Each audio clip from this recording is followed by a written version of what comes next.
Bonjour, bienvenue sur ma chaîne Savoir pour tous. Aujourd'hui, nous allons voir la leçon numéro 6 qui portera sur les liens. Mais avant d'attaquer les liens, je suis désolé, mais on va se séparer de notre fichier toto.html. Et oui, nous allons maintenant travailler avec un nouveau fichier dont le nom sera index.html. Ci-dessous, vous avez une petite image qui va en fin de compte vous expliquer comment on va faire au niveau de la hiérarchie. En fin de compte, si on travaille maintenant, on va essayer de travailler de manière professionnelle, parce qu'au début, il fallait bien travailler avec un fichier pour vous expliquer les débuts.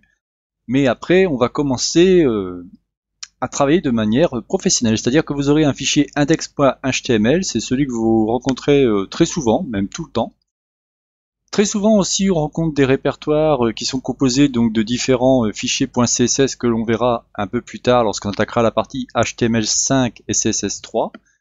Vous avez aussi un répertoire image, bon, vous pouvez renommer IMG, enfin ça c'est à vous de voir. Et vous avez aussi un répertoire JS qui est pour le JavaScript. Là aussi, on verra ça dans une partie, mais bien plus tard. Ensuite, les liens. L'évolution du web est due en partie à la création des liens web. La balise utilisée sera A. Nota, si vous avez regardé la vidéo de la naissance du HTML, vous comprendrez mieux la puissance des liens dans une page web. Rappelez-vous, je vous avais mis un petit lien, c'était un trailer sur YouTube où je glisse l'adresse que vous voyez en bleu. Et c'est un documentaire que j'avais pu regarder sur Netflix, qui dure à peu près 1 heure et demie et qui vous explique vraiment la naissance du web avec ARPANET et tout ça, enfin très intéressant. Donc à vous de voir, comme je disais la dernière fois, comment vous la procurez. Ensuite, s'il faut bien comprendre au niveau des liens, c'est que quand on va commencer ça, ça va vraiment nous permettre de créer tout simplement un menu, par exemple, pour pouvoir accéder d'une page à une autre, pouvoir créer des liens à l'intérieur d'une page et pouvoir créer des liens, par exemple, sur une image qui pourra s'agrandir quand on clique dessus. Donc là aussi, ci-dessous, je vous ai fait un petit dessin qui vous montre la première page web, qui est composée de deux liens. Et quand on clique sur le lien 2, ça va à une nouvelle page qui elle-même a un lien 2 qui permet d'aller sur deux autres éléments. Comme vous pouvez voir, c'est infini, d'où le terme la toile du web.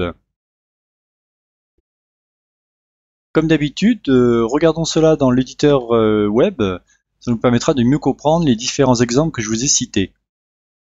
Nous voici donc dans l'éditeur Sublime Text et on va attaquer l'étape 1. L'étape 1 qui consistera à faire un lien vers une autre page. Alors, comme vous pouvez voir, tout mon texte est grisé, c'est-à-dire qu'il est commenté. J'ai fait en sorte de tout noter déjà au niveau du code afin de gagner du temps. Donc on va faire en sorte de le décommenter bien évidemment et je vais vous expliquer précisément comment ça fonctionne. Donc ici, étape numéro 1, lien vers une page. Donc ici, vous voyez, on a créé une balise. Donc on va le faire ensemble pour que vous puissiez bien comprendre ce que je fais. Donc je crée ma première balise. Vous voyez, donc là on aura, alors là je vais pas plus loin.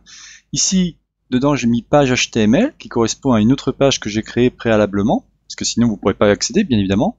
Le target c'est la cible. Donc parent, ça veut dire tout simplement que vous accéderez au même endroit. C'est-à-dire que là, vous voyez, on est dans l'onglet Apprenez HTML. Quand vous cliquerez sur la page, il y aura tout simplement un rafraîchissement de votre page, mais au même endroit. Par contre, si vous marquez blanc à la place de parent, vous ouvrirez un nouvel onglet. Le title, c'est simplement l'infobulle qui apparaît souvent au niveau d'un lien. Là aussi, vous allez voir de suite quand on va actualiser. Donc ensuite, comme je disais, donc on a la balise A ici, vous voyez, qui se termine ici, et on a fin de la balise A. Et entre les deux, bien évidemment, vous mettez votre contenu. En l'occurrence, ce sera lorem ipsum. Donc si on regarde de suite,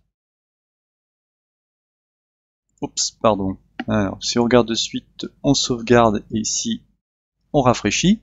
On a bien ici, vous voyez, lorem ipsum. Donc c'est bien le mot que j'ai mis ici entre mes deux balises A qui est linké, c'est-à-dire qu'il va en cliquant dessus, et en plus, vous voyez, on a bien l'infobulle qui met le lien vers la page. Donc je le clique dessus, et automatiquement, je vais aller sur la page HTML, c'est-à-dire que cette page qui est ici. Donc il faudra à chaque fois créer une nouvelle page, bien évidemment, qui vous permettra de, si vous faites des liens, par exemple, imaginons on va faire un menu, que là on commence à bien avancer en HTML, vous faites un menu, donc vous avez l'accueil, vous avez, admettons, je sais pas, moi ça va être les galeries, et ça va être un formulaire de contact, je ne sais quoi d'autre, parce qu'il peut tellement y avoir de choses dans une page web, tout ceci se fera par des menus, et les menus c'est des liens, et ces liens en fin de compte accéderont à différentes pages. Donc, si je reviens à l'index HTML, et ici vous voyez je vais cliquer sur retour vers la page d'accueil.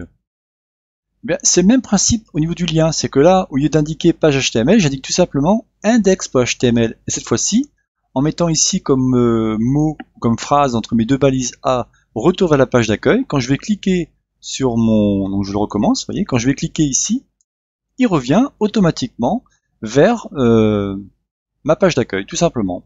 Voilà, donc ça c'était la création de liens, donc l'étape 1, lien vers une page.